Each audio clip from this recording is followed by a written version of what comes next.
네, 수급이답이다 시간인데요. 최강전 전문가에게 오늘장 수급에 대한 이야기 들어보겠습니다. 안녕하세요. 네, 안녕하세요. 앵커님 반갑습니다. 네, 오늘장 키맨은 어느 쪽으로 정하셨나요? 오늘은 프로그램이라고 봐야 되겠죠? 그렇죠. 오늘은 또 프로그램을 안 볼 수가 없는데, 자, 오늘 장 시작 전에 예상이 좀 다르긴 했지만 3천억 원 정도 나오지 않을까 했는데 그 비슷한 수준으로 좀 추례가 됐어요. 어떻게 보셨나요? 예, 일단 차익 쪽이 한 2천억 정도, 그리고 또 비차익 쪽이 한 1,300억 정도 좀 추례가 되면서 합계 3,500억이죠. 차익 쪽은 생각했던 것보다는 그렇게 좀 많이 나온 건 아니죠. 2천억 정도니까요. 근데 비차익 쪽이 한 1,500 정도 추례가 됐다라는 것은 다소 좀 좋지 않은 그런 흐름이라고 봐야 되겠죠. 왜냐하면 비차익은 혼을 담은 그런 매매죠. 해서 외국인이든 기관, 특히 외국인 쪽이 시장에 대해서 대한민국 증권 시장에 대해서 조금은 좀 보수적으로 봤기 때문에 일단 비차익 매도가 좀 흘러났다 이렇게 보는 것이 좀 맞고요. 특히 기관 쪽에서 국가 지자체가 프로그램 차익거래 매도를 좀 많이 좀 이용을 하는 그런 어떤 그 상향이 있는데 그쪽에서 만기청산을 좀 택했다. 이렇게 좀 봐야 되고요. 이것이 추세와 트렌드로 자리 잡을지는 더 봐야 되겠습니다만은 배당락 지수를 감안한다라면은 그 현재 베이시스는 제로 베이시스 또는 소폭의 백오데이션이나 다름없는 그런 지수가 되겠죠. 최소한 제로 베이시스라고 좀 봐야 되겠죠. 그런 어떤 흐름이라면 이게 베이시스의 흐름들이 좀 악화가 되게 된다면 추가적으로 그 일정 부분의 배당 관련 매수세가 유입이 된다고 하더라도 차익 잔고의 수준이 워낙에 지금 높기 때문에 일정 부분 물량이 나올 수도 있는 그런 개연성이 좀 있죠. 베이시스는 시장이 전망치, 기대치를 나타내는 거기 때문에 시장이 최근에 경기 악화와 스페인, 그다음에 기업의 실적에 대한 우려감으로 글로벌 증시가 약세 조정을 받고 있는 그런 상태에서 프로그램 매수라는 어떤 그 원군이 없다라면 이 또한 피곤한 일이 될 가능성이 높습니다. 다만 이제 10월 말 11월 초에는 배당 관련 프로그램 매수세가 계절적으로 유입이 되는 그런 흐름이라 그때는 조금 활성화가 되겠지만 그 전까지는 뚜렷한 모멘텀이 없는 그런 상태이기 때문에 프로그램 매도가 연속적으로 출회될 수 있는지 이 여부가 좀 더 중요하다 봐야 되겠습니다. 네, 그렇다면 오늘장의 키맨 프로그램의 매매 동향은 어땠나요? 프로그램인 바스켓대로 매매가 진행되기 때문에요. 시가총액 1위 업종인 전기전자 업종에 대해서 860억 내외의 매도가 그대로 나왔고요. 그다음에 시가총액 2위 금융업종에 대해서 400억 조금 안 되는 370억 정도의 매도가 좀 나왔습니다. 일단 베이시스가 약화가 됐고요.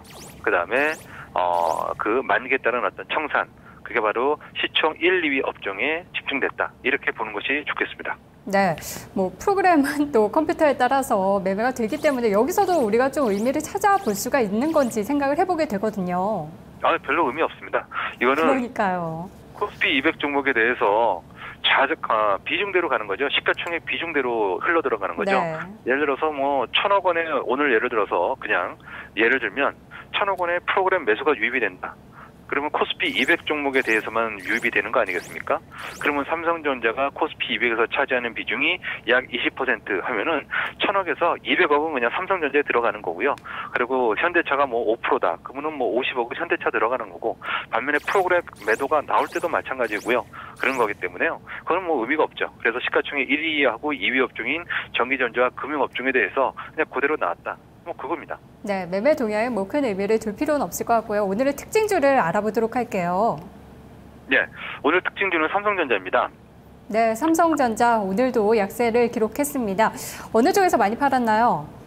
예, 삼성전자 오늘 외국인이 11,000주 정도의 매도를 기록했고요. 기관 투자자들이 89,000주 정도의 매도를 좀 기록했는데요. 일단 삼성전자는 오늘 시장 수급의 키맨이 바로 기계적인 프로그램 매도. 근데 다만 여기서 이제 비차익 매도도 꽤 많았다라는 것은 좀 이렇게 부정적인 어떤 요인이다라고 말씀을 좀 드렸는데 오늘 일단 그 기관 투자자들의 어떤 매도가 상당히 좀 많이 좀 들어왔습니다. 지자체 쪽에서도 52,000주, 그다음에 투신 쪽에서도 6만 주 정도. 매도가 나오면서 연기금만 조금 좀 받아줬을 뿐 기간이 9만여 주 정도의 매도인데요. 일단 이 부분 중에서 한 70%, 80% 정도는 기계적인 있던 매도, 그다음에 일부 비차익 매도라고 좀 보는 것이 좀 좋겠습니다. 밑꼬리에서 이제 연기금이 한 18,000원 정도 좀 사준 거, 그 정도는 일단 연기금의 어떤 연기금의 어떤 그 역할이 있었고요. 외국인 투자자들도 오늘 11,000주 시장 매도에 비하면은 삼성전자에 대해서 그렇게 많이 좀 매도한 것은 좀 아니다라고 좀 보여지는데요. 여기서 이제 삼성전자가 가지고 있는 의미를 제가 그저께 뭐 4-5가지 의미를 좀 많이 좀 설명을 좀 드리지 않았습니까? 그래서 삼성전자가 그동안 주식시장의 안전판 그리고 3분기 실적에 따른 기대감으로 그만의 어떤 리그가 나타났었죠. 다른 종목들은 다 하락해도 삼성전자는 그러지 않았는데 실적 발표를 계기로 해가지고 주가가 거의 뭐 140만 원에서 오늘 장중 130만 원이 이탈이 될 정도로 한 7% 정도가 주가가 하락을 하는 뭐 그런 흐름들이 좀 나타났죠. 그래서 삼성전자는 대한민국 수출 경제와 세계 경제 그리고 대한민국 증권시장을 대표하는 그런 종목이기 때문에 이 종목에 대해서 기관과 외국인의 수급이 돌아 나와 주거나 그리고 추세를 다시 살리지 못하면 대한민국 증권시장의 추세적인 상승은 없다라고도 말씀을 좀 드렸고, 그리고 또 지금 시장 상태에서는 삼성전자가 반등이 없으면 다른 종목들도 반등하기는 어렵다라는 부분들이 말씀을 드렸죠. 왜냐하면 지금 실적 시즌이기 때문에요.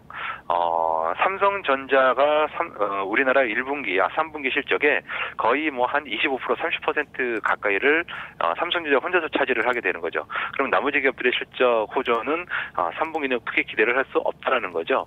그렇기 때문에 삼성전자의 반등이 그리고 수급 전환이 무엇보다도 중요하다라는 그런 관점으로 보여지고요. 지금 삼성전자도 60선에서 밑꼬리, 그리고 오늘 종합주가지수도 60선에서 밑꼬리를 달면서 일단은 약세장에서의 마지노선을 지지를 좀 해줬는데요. 한 며칠 정도의 어떤 흐름을 좀 봐야 되겠죠.